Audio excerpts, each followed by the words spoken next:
Namo tassa bhagavato arahato sama sambuddhassa. Namo tassa bhagavato arahato sama sambuddhassa.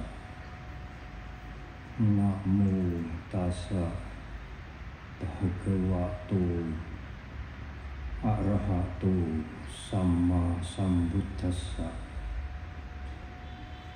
Kama sakha kama dhayatha kama yoni kama bandhu kama patisarana yang kamang karisami kalian wangwa papakangwa tatsa dayadu tawisami ewang ahemhi abinhang pacawe kitab hanti.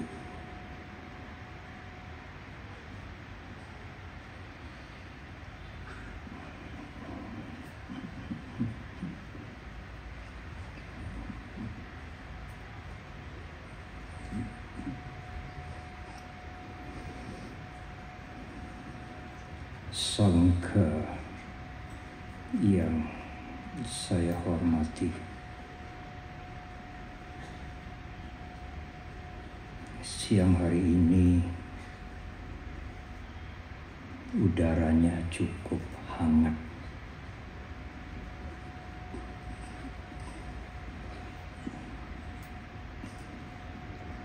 Seperti hangatnya persaudaraan kita, saudara-saudara kita yang datang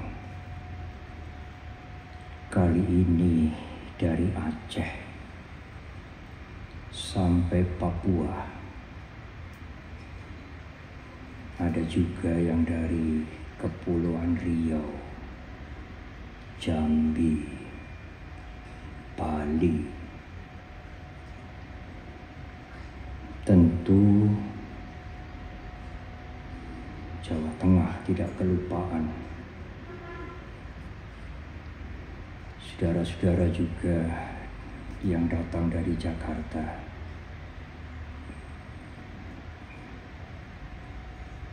Yang semuanya hadir dengan ketulusan hati untuk mempersembahkan jubah untuk sangha sekali dalam 1 tahun.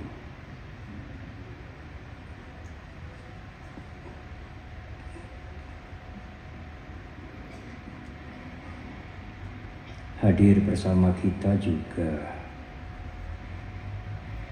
Bapak kami, Pak Lurah Mendut dengan Ibu,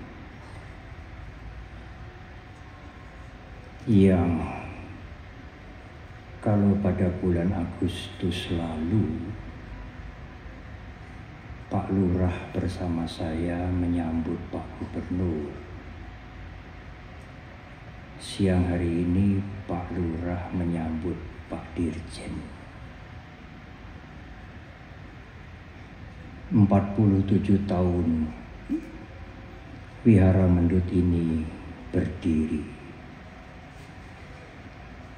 Dan selama 47 tahun ini adalah tahun yang pertama kali Bapak Dirjen Bimas Buddha hadir pada perayaan Katina.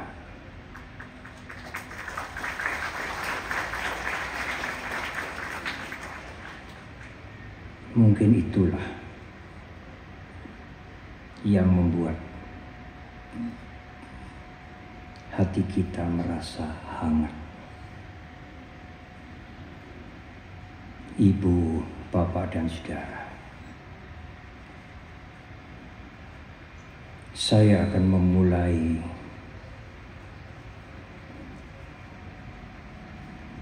uraian Dhamma pada perayaan Katina ini secukupnya. Izinkan saya memulai dengan cerita tempo dulu. Tetapi ada sedikit catatan. Meskipun ibu bapak duduk di tenda di halaman candi, di halaman wihara mendut, tetapi ini adalah puja bakti. Ini adalah ibadah. Oleh karena itu saya minta tidak berbicara sendiri, juga tidak merokok, tidak berjalan-jalan kalau tidak sangat perlu, termasuk panitia. Sekarang tiba saatnya untuk mengagungkan Guru Agung kita, Buddha Gautama, mendengarkan Dhamma, dan sebentar lagi ibu bapak akan mempersembahkan jubah Katina kepada Sangha. Kurang lebih 50 tahun yang lalu, pada waktu saya masih menjadi mahasiswa di Jogja, saya sering menjadi kapia, membantu Bante Subhato yang nama awalnya adalah Bapak Mukhtar Rasid dari Padang, dan beliau sudah meninggal dunia.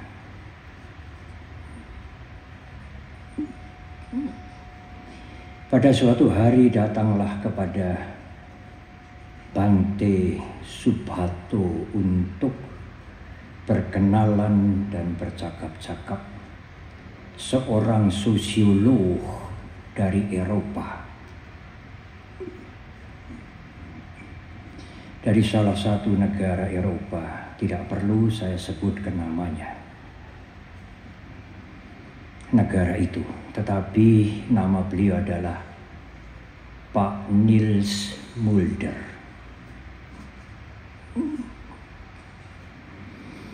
Lama tinggal di Asia Tenggara, juga lama tinggal di Indonesia. Buku-bukunya ada yang diterjemahkan ke dalam bahasa Indonesia. Saya memiliki buku itu dahulu, menyimaknya sampai habis, tetapi entah di mana buku itu sekarang. Pak Niels Mulder, seorang sosiolog.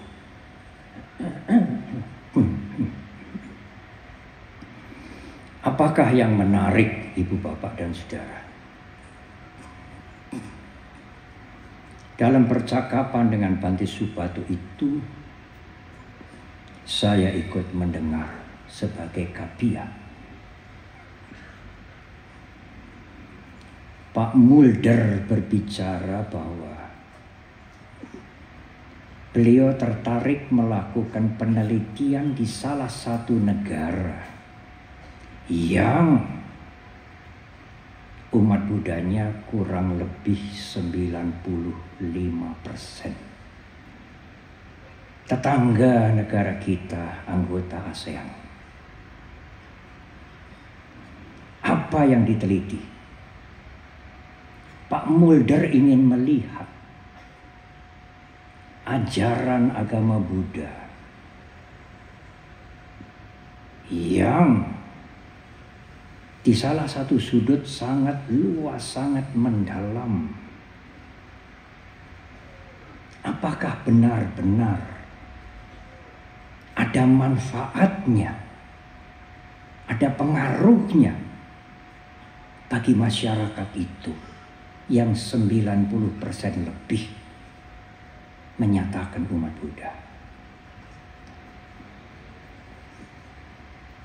Apakah mereka hanya puas melakukan puja, membaca parita, bertemu dengan para biku, kemudian mendapatkan air parita? Apakah hanya sampai di situ keagamaan mereka? Atau ajaran agama Buddha yang dia anut ini benar-benar ada pengaruhnya bagi kehidupan mereka? Itu yang Pak Mulders melakukan riset.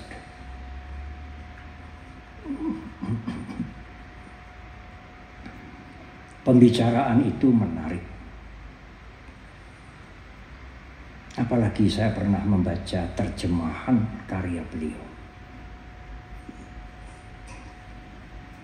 Tetapi apa kesimpulannya? Tentu di tempat ini saya tidak menguraikan seperti seorang dosen. Saudara, yang paling penting tentu saudara, kesimpulannya apa, Bante?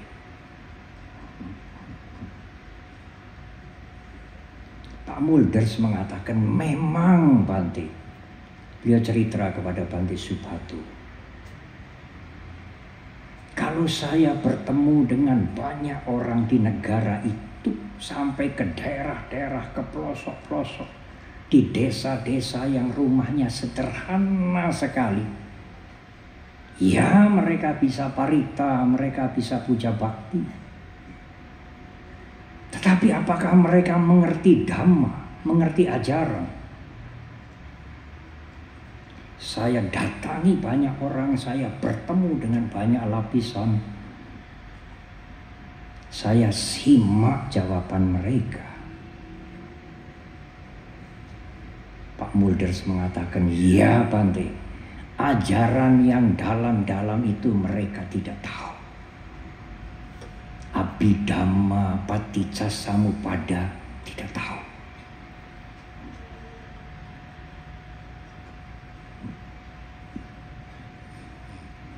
Tetapi ada satu ajaran yang sangat diyakini. Semua lapisan masyarakat mulai dari yang kanak-kanak sampai yang tua renta, dari desa-desa sampai ke kota yang metropolitan, mereka, Bante, sangat yakin kepada hukum karma. Perhatikan kalimat ini. Sangat yakin kepada hukum karma. Pak Mulders bukan menggunakan kalimat mereka sangat takut pada hukum karma, Bante. Tidak. Apakah hukum karma itu menakutkan, saudara? Tidak. Banyak masyarakat termasuk umat Buddha yang salah mengerti. Kalau mengucapkan mendengar hukum karma, mendengarkan karma, pasti mereka menganggap artinya buruk. Tiba-tiba terkena musibah, rumahnya terbakar. Nah, lihat tuh, kena karma dia tuh. Kena karma. Padahal karma itu artinya perbuatan. Kalau tokonya maju, usahanya maju, pangkatnya naik, mengapa tidak dikatakan, nah kena karma tuh. Itu juga akibat karma. Buah karma baik membawa kebahagiaan. Buah perbuatan baik membawa kemajuan. Akibat perbuatan buruk membawa penderitaan. Apakah takut pada hukum karma? Tidak.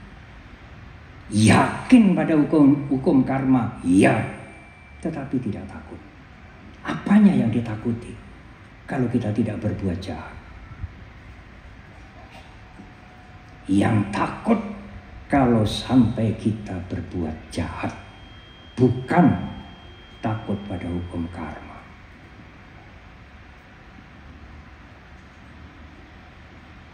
Menarik sekali Ibu Bapak dan Saudara.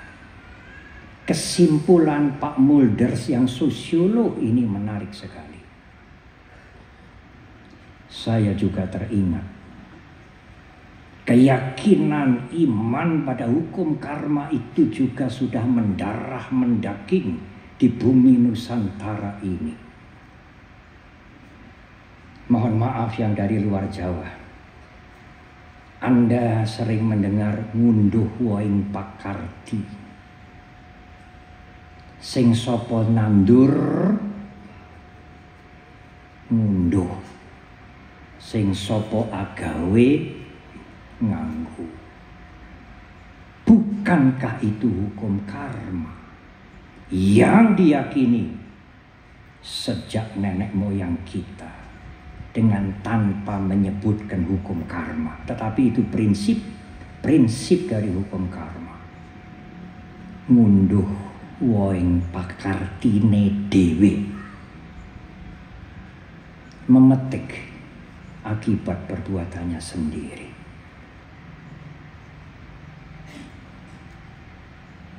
Ibu, bapak dan saudara, ada 5 manfaat. Paling tidak, karena manfaatnya banyak, dari meyakini hukum karma, dari mengimani hukum karma. Yang pertama, kalau Anda memegang dengan kuat, mempunyai saddha. Umat Buddha sering menerjemahkan saddha dalam bahasa Inggris faith dengan keyakinan. Saudara-saudara kami umat beragama lain menerjemahkan dengan iman. Kalau Anda mempunyai faith, mempunyai saddha yang kuat terhadap hukum karma, maka Anda akan bertanggung jawab atas kehidupan Anda sendiri. Karena hidup kita ini bukan untung-untungan. Bertanggung jawab atas kehidupan kita sendiri. Karena kehidupan kita ini adalah akumulasi dari semua perbuatan kita. Kamma saga, kita inilah pemilik dalam tanda petik perbuatan kita. Kamma atau karma itu artinya perbuatan. Bukan kutukan, bukan musibah, bukan nasib jelek. Karma itu artinya perbuatan. Bisa baik, bisa buruk. Sekarang saya sedang membuat karma. Sekarang ini Bante sedang membuat karma. Ya, saya sekarang sedang membuat karma baik. Karena saya ingin membagi-bagikan pencerahan kepada siapa saja yang mau mendengar. Sekarang saya sedang membuat karma. Karma baik. Kusala karma. Kamma saga, Kita itulah pemilik karma kita sendiri, perbuatan kita sendiri. Kama dayada. Kita ini menerima warisan dari perbuatan kita sendiri. Yang mewariskan juga kita sendiri.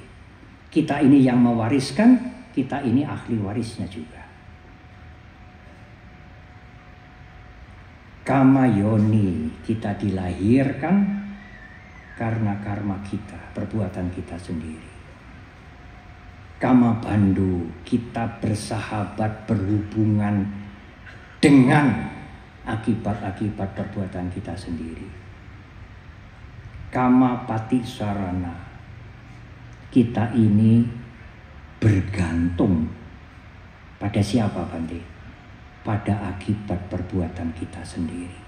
Kama saka, kama dayada, kama yoni, kama bandu, kama pati sarana. Yang kamang karisanti, apapun karma yang akan saudara lakukan, kalyanang wa papakang wa, kalyanang yang bagus-bagus, papa yang buruk-buruk, tatsa dayado bawisami atau bawisanti, kita sendiri yang akan mewarisinya. Yang pertama adalah tanggung jawab. Dengan meyakini hukum karma, Anda bertanggung jawab atas hidup Anda sendiri. Kalau bukan Anda sendiri yang bertanggung jawab atas hidup Anda sendiri, Anda minta pada siapa untuk bertanggung jawab? Bertanggung jawab atas diri Anda. Meminta yang lain bertanggung jawab atas diri Anda. Apakah mungkin?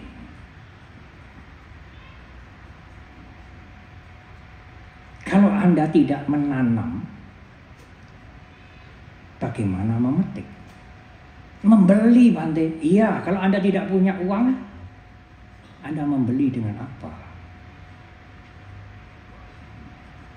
Kalau Anda menanam jagung, tidak mungkin akan panen kacang. Hukum karma tidak akan salah. Hukum karma mboten nate lan mboten badhe klentu. Hukum karma tidak mungkin keliru. Tidak mungkin. Tetapi apakah kita boleh meminta? Boleh sih. Siapa yang melarang kita meminta? Apalagi meminta kepada yang tidak tampak. Meminta kepada kenalan, kepada saudara juga boleh tuh.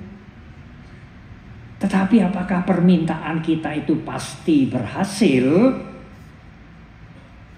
Belum tentu. Kadang-kadang dan sering-sering tidak meminta mendapatkan. Karena sudah melakukan karma. Dalam hal ini karma baik.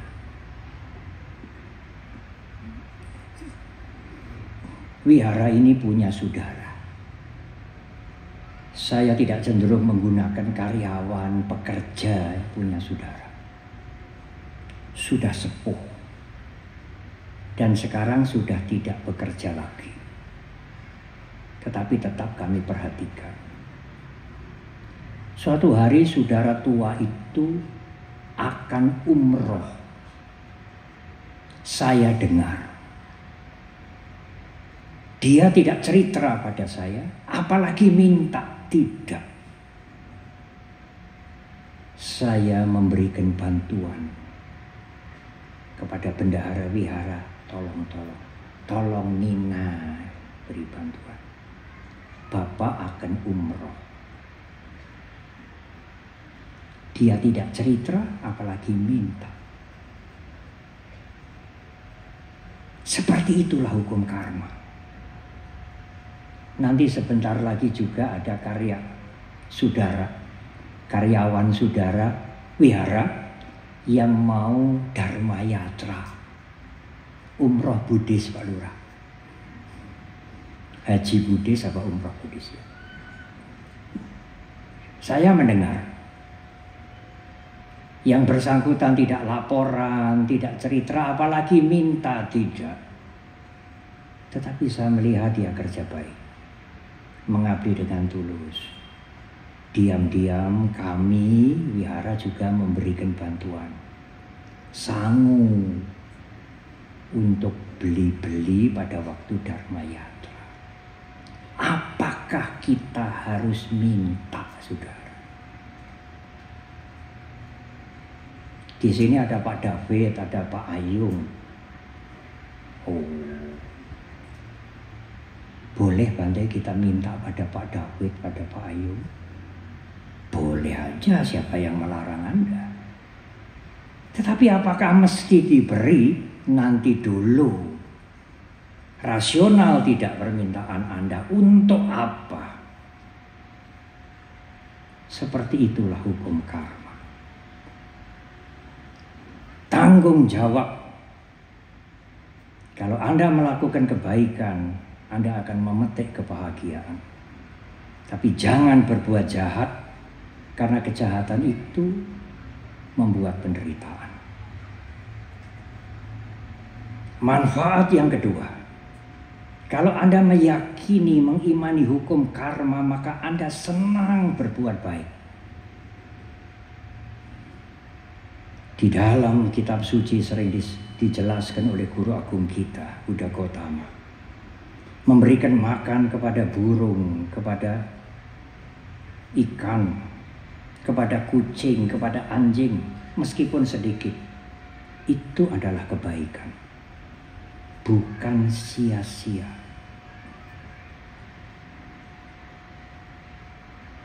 Apalagi di hari Katina ini, saudara hadir dengan rasa bakti dan ketulusan, saya ingin berdana kepada Sangha. Katina dana adalah persembahan kepada Sangha. Sangha itu para biku semua, bukan pribadi-pribadi biku. Biku yang hadir sekarang maupun yang tidak hadir sekarang. Karena itu, pada waktu Anda nanti mempersembahkan dana Katina, tidak harus naik ke atas semua. Di depan ada 4 biku yang mau menerima, yang akan menerima dana Katina. Di pintu Dhammasala ada 2 biku yang akan menerima dana Katina. Anda yang duduk di dekat pohon bodhi di tenda sebelah sana, saya persilahkan, kami persilahkan berdana, menyerahkan dana, mempersembahkan dana kepada biku yang duduk di depan pintu Dhammasala belakang. Tidak semua ke depan. Siapapun Bante yang menerima, tujuannya sama. Semuanya itu untuk Sangha.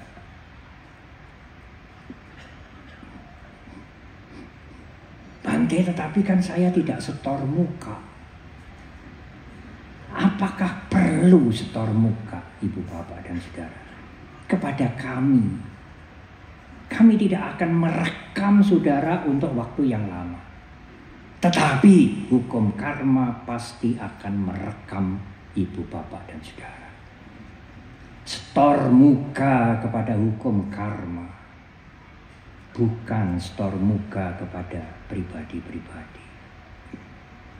Ada orang mengetahui kebajikan Anda atau tidak, menghargai kebajikan Anda atau tidak,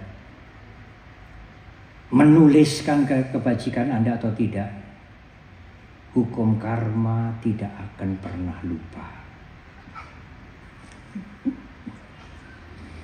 Deposito Anda di hukum karma tidak mungkin hilang, meskipun Anda sudah meninggal dunia dan dilahirkan di alam yang lain. Oleh karena itu, lakukanlah kebaikan. Tidak usah malu melakukan kebaikan. Tidak usah melihat kanan kiri, oh dia berdana lebih banyak, saya hanya sekian. Tidak usah. Membanding-bandingkan adalah salah satu penyebab penderitaan. Berbuat baiklah sesuai kemampuan Anda. Setiap saat kepada siapapun yang membutuhkan. Tidak usah melihat dari suku bangsa apa, koalisi apa dia ya. Tidak usah. Siapa yang perlu bantuan, Anda mampu memberikan bantuan.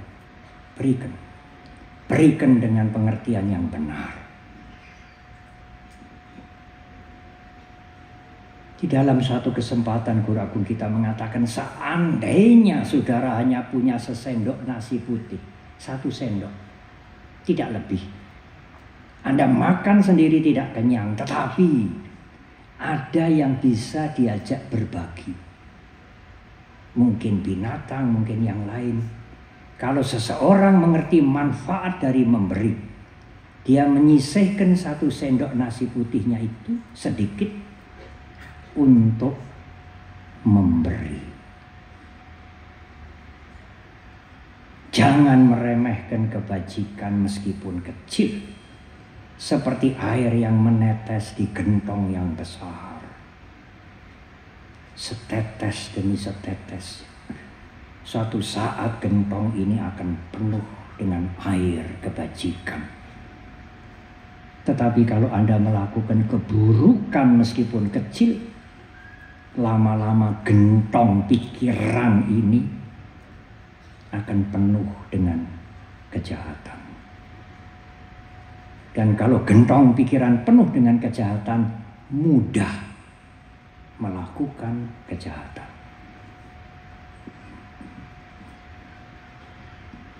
Manfaat yang ketiga, takut. Bukan takut hukum karma, takut berbuat jahat.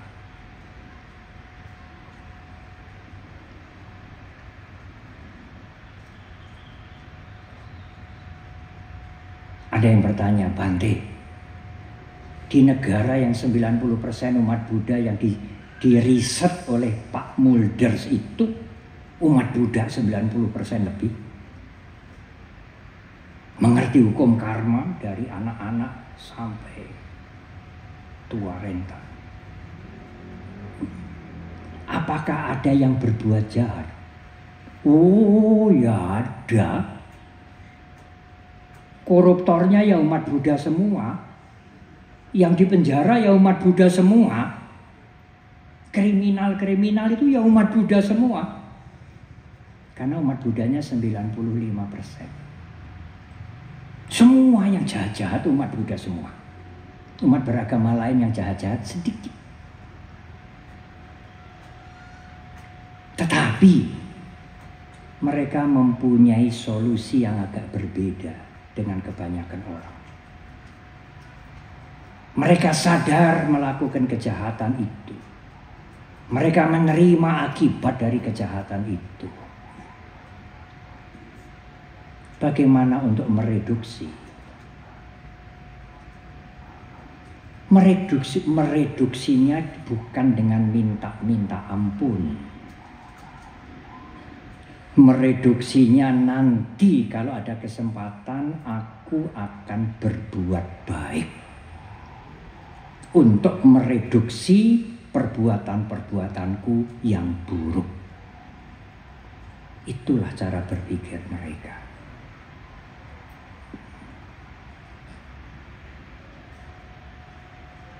Ibu, bapak, dan saudara, manfaat yang keempat, meyakini, mengimani hukum karma.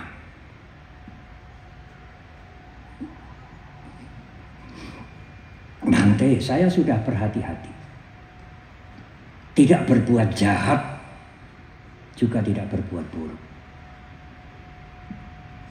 Tetapi saya masih dijahati orang lain. Dijegal usaha saya, diserobot, dicuri, dihapusi, difitnah, dihancurkan, dimaki-maki. Saya menguraikan begini pada waktu Dhamma kelas tahun ini. Saya betul-betul sudah mengalah, Bante, sudah ingin berbuat baik. Saya sudah ngati-hati tenanan, masih dijelek-jelekan, difitnah, diserobot, dicolong, dicuri. Yang mendengar dhamma kelas saya di depan itu seorang ibu, dia ngomong dengan temannya, itu kayak saya itu. Yang diomongkan Bante itu kayak saya ini. Anda merasa jadi korban, victim, didolimi. Iya, tetapi kalau Anda meyakini hukum karma, yang datang itu adalah akibat perbuatan buruk Anda sendiri. Ibu itu lalu diam. Awalnya bangga, oh ya betul itu yang dikatakan Bante itu. Saya sudah baik, saya sudah ngalah, masih dijelek-jelekan, carikan perkara, masih dijegal. Betul itu, betul. Kata-kata Bante itu betul, itu seperti saya. Tetapi dia belum mendengar lanjutannya. Yang semuanya datang kepada ibu yang baik itu adalah akibat karma buruk ibu sendiri. Oh, jadi saya diserobot, dijegal, dicolong, dicuri, difitnah, dijelek-jelekan, di blackmail. Iya, itu akibat karmamu sendiri. Kalau bukan akibat karmamu, tidak datang kepada kamu. Hukum karma mboten nate klentu. Hukum karma tidak pernah salah. Presisi. Lurus.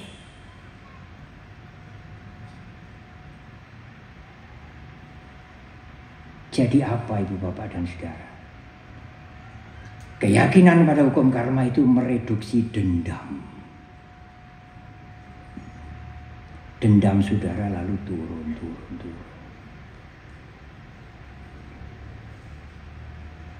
Tetapi Bante mereka itu apakah tidak perlu dinasehati, tidak perlu ditegur?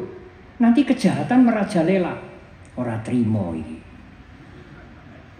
Ya perlu ditegur, perlu dinasehati, mengko nanti, dan mencari cara yang tepat. Janganlah teguran atau nasihat itu adalah selubung untuk melampiaskan kebencian. Tetapi Bante, bagaimana kalau kita dapat kemakmuran? Pangkat kita sebentar naik. Usaha kita maju terus, berkembang. Nama kita harum. Iya, itu juga akibat karma Anda sendiri. Bukan dari orang lain ya Bante, akibat karma Anda sendiri. Tetapi nanti dulu, kemakmuran, kemajuan, keberhasilan itu tidak jatuh dari langit. Ada orang lain yang kerjasama dengan Anda, berbaik-baik kepada Anda. Kalau yang pertama tadi menjahati Anda, orang ini berbaik-baik pada Anda. Teman yang tulus, saudara yang tidak gopeng jak kuping, saudara yang betul-betul tulus membantu. Karena tidak mungkin buah karma itu jatuh dari langit gedebuk, itu tidak mungkin. Ada orang yang melakukan kebaikan pada kita. Kepada orang itu kita berterima kasih dan membalas budi. Kepada orang yang menjahati kita, jangan dendam. Dia akan memetik karmanya sendiri nanti. Jangan dendam. Anda memetik karma Anda sendiri. Kepada orang yang baik, berterima kasih dan membalas budi. Itu manfaat meyakini hukum karma yang keempat. Yang terakhir, manfaat yang kelima masih banyak, tetapi untuk siang hari ini 5 dulu. Mungkin manfaat yang lain lagi tentang hukum karma setahun lagi pada waktu Katina. Manfaat yang kelima, mereduksi ego. menurunkan ego. Aku benar, aku tidak bersalah loh, aku sesuai dengan hukum loh. Coba dilihat hukum mana yang aku langgar. Aku ini korban. Akunya naik terus. Dengan mengerti hukum karma, Anda memetik akibat perbuatan buruk Anda sendiri. Sang ego akan turun. Demikian juga kalau saudara maju, naik, pangkatnya naik, ego juga turun. Karena ada faktor-faktor orang lain yang membantu saya. Saya tidak bisa naik ujuk-ujuk. Saya tidak bisa makmur ujuk-ujuk. Semuanya ada banyak yang mendukung kita. Tidak ada tempat untuk menaikkan ego. Mengerti hukum karma akan menurunkan ego kita. Itu sangat penting, ibu, bapak, dan saudara. Saya ingin menyuplik sedikit saja. Suatu saat pada waktu kita bertemu dengan tokoh-tokoh lintas agama, termasuk beberapa dari Bali. Pada waktu peristiwa ada bom di Legian Kute. Pada umumnya yang orang Bali pun menuding, membenci mereka yang meledakkan bom itu. Tetapi sebagian, meskipun tidak semua, sebagian besar orang Bali berpikir berbeda. Kami ini kurang berbuat baik, Bante. Karma buruk berbuah. Ada bom meledak sampai 2 kali. Turis-turis tidak mau datang. Alangkah bagusnya cara berpikir seperti itu. Peristiwa yang besar sekali membawa korban besar, membawa dampak kerugian besar. Dia tidak menyalahkan yang lain. Andai kata dalam hati kecilnya menyalahkan orang lain, dia memotong itu, menahan itu, tidak sampai keluar. Kami kurang berbuat baik. Orang Bali harus introspeksi. Karma buruknya sedang berbuah. Apakah tidak bagus, saudara? Tetapi ibu, bapak, dan saudara, yang penting adalah stop kejahatan. Haruslah berhenti berbuat jahat, karena itu membawa penderitaan. Banyaklah berbuat baik, karena untuk mencapai pencerahan, mencapai kebebasan nibbana juga perlu berbuat baik. Ada 2 hal menurut Guru Agung Buddha Gautama: kepandaian dan kebaikan. Pinter dan baik. Kalau Anda hanya punya kepandaian, hanya pinter tok, kebaikannya sedikit. Anda tidak dipuji oleh masyarakat. Ini hukum alam, bukan hukum agama. Tapi kalau Anda orang baik, meskipun ora pinter, orang itu baik ning rada bodoh. Orang baik ini dipuji 1 kali. Tapi kalau dia baik dan pinter, dipuji 2 kali lipat.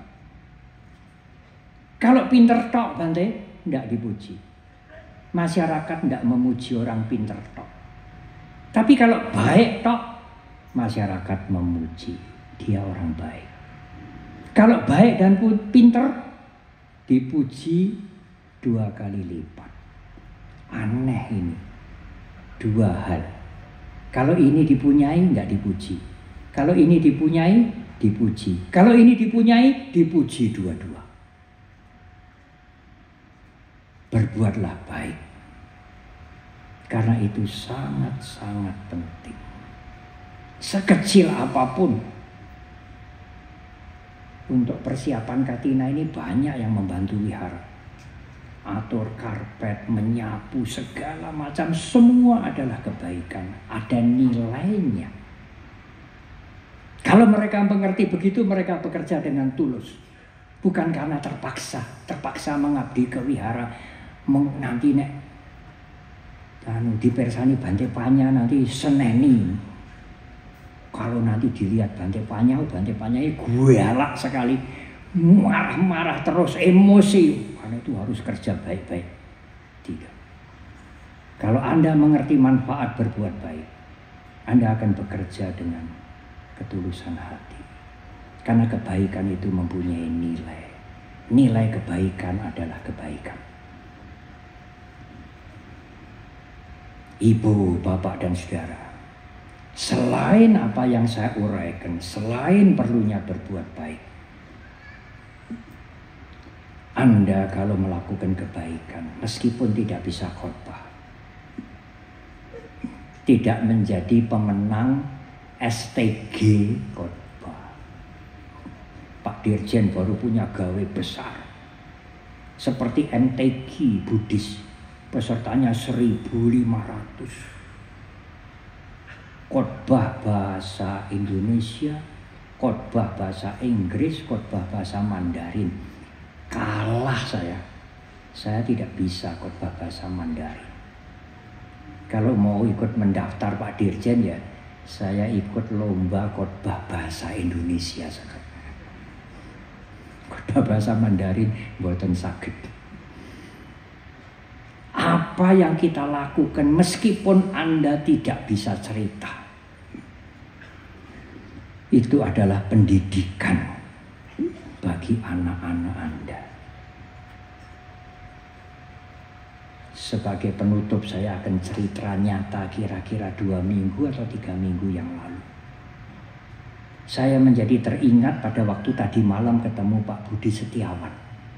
Bante matur nuwun, Bu Eni sudah diterima. Bu Eni sinten Pak Budi? Putrinipun Pak Budiarjo. Pak Budiarjo itu mantan Menteri Penerangan. Dan kalau tidak salah, salah satu petinggi dari Auri yang punya pondok tinggal. Putrinya namanya Bu Eni tiba-tiba datang kemari dengan keluarganya, menangis. Bukan menangis apa, bahagia, terharu. Beliau cerita waktu Pak Budiarjo, Bapak, menjadi duta besar di Kamboja. Saya itu sering diajak Bapak, karena Bapak itu sering diajak Raja Sihanouk bawa rantang ke wihara tetangganya kedutaan Indonesia. Karena di wihara itu tantenya Raja Sihanouk menjadi Atasilani. Raja datang bawa rantang. Ya Pak Bud ikut Bante, saya diajak. Raja yang glesor di bawah begini, ngelayani makan para biku karena ada Bante-Bante juga, dan bertemu dengan bibinya, bawa makanan. Bu Eni itu ingat berapa tahun yang lalu itu. Katanya sekitar 40-50 tahun yang lalu. Sehingga sering-sering Bu Eni ini, beliau tinggal di Jakarta, kalau datang ke pondok tinggal, kirim rantang kepada para biku di Mendut. Dan beliau tahu sebelum jam 11 siang. Bu Eni bukan umat Buddha. Tapi apa yang dilihat, yang dicontohkan oleh ayahnya 50 tahun yang lalu, menjadi pendidikan yang berharga bagi dia. Anda sekalian bisa melakukan pendidikan seperti itu dengan memberikan keteladanan. Ada satu kalimat, 2 kali contoh itu sangat kuat, lebih kuat dibandingkan dengan 10 kali nasihat. Kalau saya memberikan contoh 2 kali, semua akan berpikir, kalau mau berpikir. Dan itu adalah nasihat yang sangat kuat. 2 kali contoh lebih kuat daripada 10 kali nasihat. Ibu, bapak dan saudara, kama saka, kama dayada, kama yoni, kama bandu, kama patisarana. Perbuatan kita adalah milik kita sendiri. Perbuatan kita adalah warisan bagi kita sendiri. Perbuatan kitalah yang melahirkan kita sekarang. Perbuatan kitalah sanak saudara kita sekarang. Perbuatan kitalah yang membuat kita bergantung kepadanya. Yang kamang karisanti kalyanang wa papakang wa tatsak dayado bawisanti. Apapun karma yang kita akan lakukan, yang baik maupun buruk, kita akan mewarisinya, memilikinya. Kalimat ini ditutup dengan ewang ahem hi abinhang pacawe kitabang. Ini harus sering direnungkan. Karena keyakinan kita pada hukum karma itu bisa luntur. Kalau ada iming-iming yang besar, materi yang besar, kenikmatan yang besar, sora peduli hukum karma. Tidak persoalan hukum karma mau diperduli, nggak diperduli, dia jalan terus. Pada semua makhluk, mau ngakui hukum karma ada atau tidak ada, dia akan jalan terus. Api itu mesti panas, diakui atau tidak diakui, tidak peduli dia. Itulah hukum karma, dan itulah manfaat dari 5 hukum karma. Selamat berdana di bulan Katina. Semoga ibu bapak dan saudara memperoleh manfaat dan maju dalam kehidupan ini hingga akhirnya mencapai pencerahan sempurna atau kebebasan. Terima kasih.